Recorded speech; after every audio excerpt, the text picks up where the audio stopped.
Welcome back to Something Stupid. What do we have on the show today? Well, I have this plasma TV.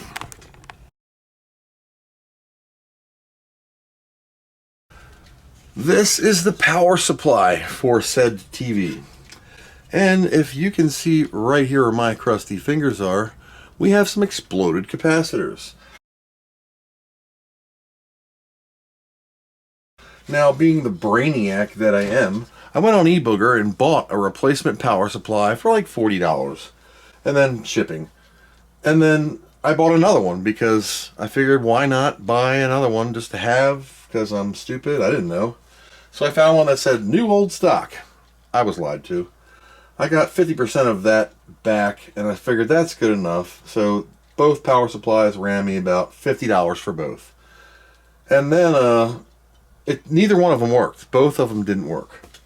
The original, of course, worked. I had to kind of jump start it.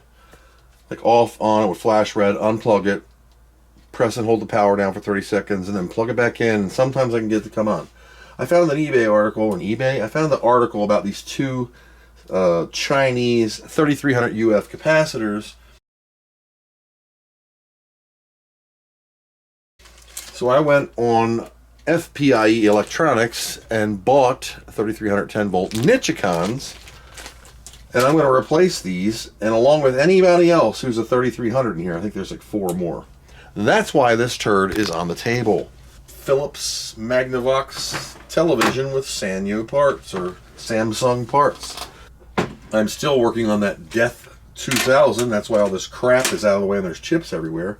So I'm going to mark these with a marker so I know which ones they are. Because there's so many components on the top of this board and bottom, you'll get lost in here. So I bought this TV in 2005. So it lasted a while, and it's got big capacitors that will kill you. But, you know. So I'm going to add solder. So here's the area we're working in. I'll try not to be in your way. I am not getting through this too well. I don't know if I'm in your way.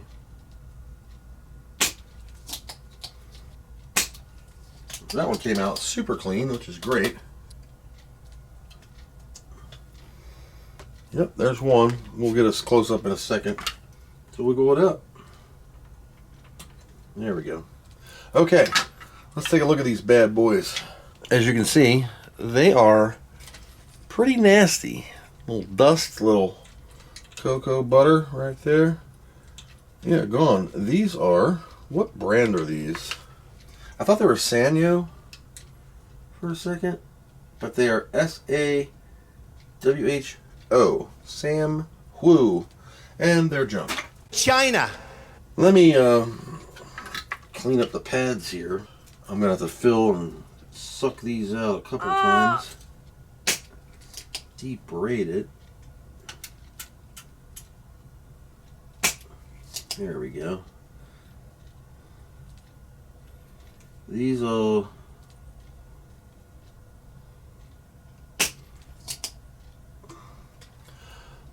came cleanish. Top looks fine. Right here, pink. And the other guy, pink. I have to do the leg bend. That's out. I'm going to use some 1968 Radio Shack lead. It is.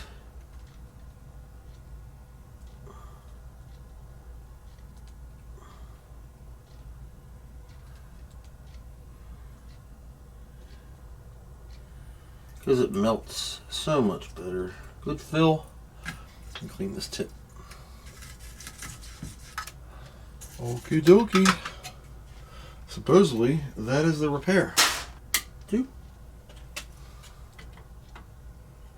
3, 4. Hooch. Clean off the remaining bullshit.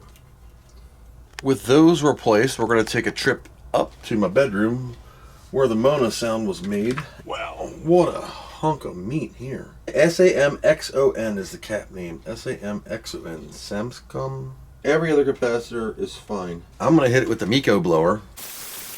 Look at those coils. It's like taking apart a 1940s radio. These bad boys are 680, 315 volt. And I'm sure they still got some current in them. 10 transformers. 10 transformers. I guess to get different voltages for a plasma TV. This is from 2005 tech. The big resistor's okay, not burned. My other power supplies are very similar. One, the NOS one, bullshit, has bulged caps on those two.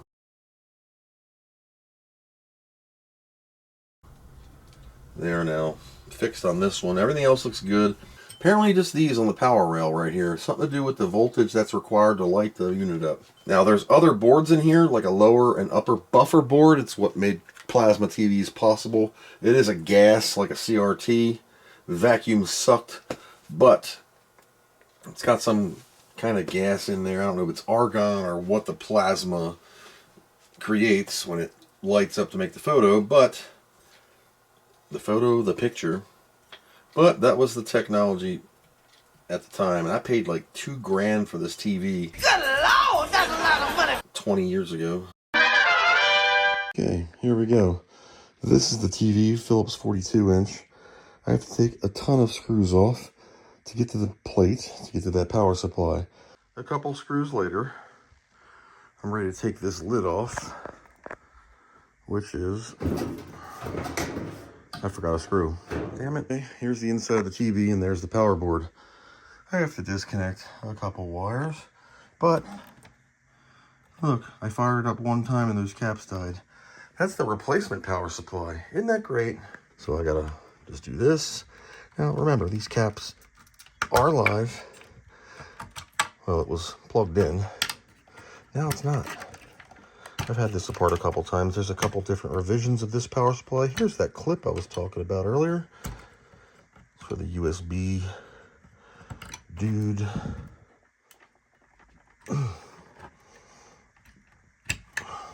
AC. Okay, now we're disconnected. Let me get the screws all out, and we'll swap it.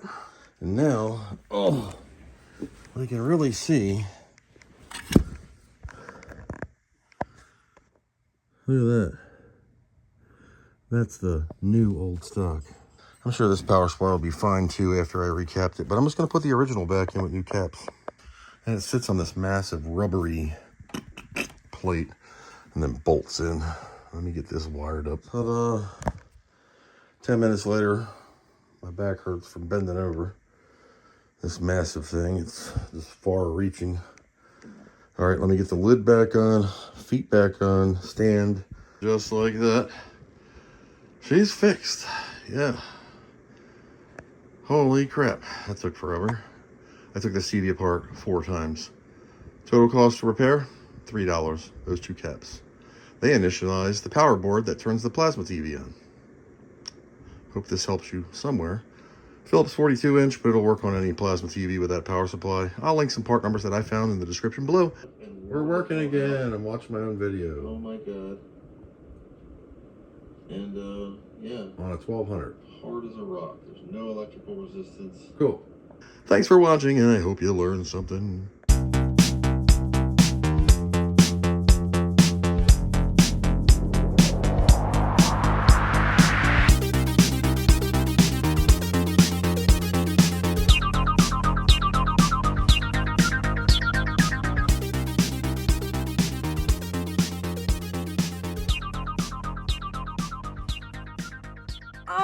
What do you know from funny, you bastard?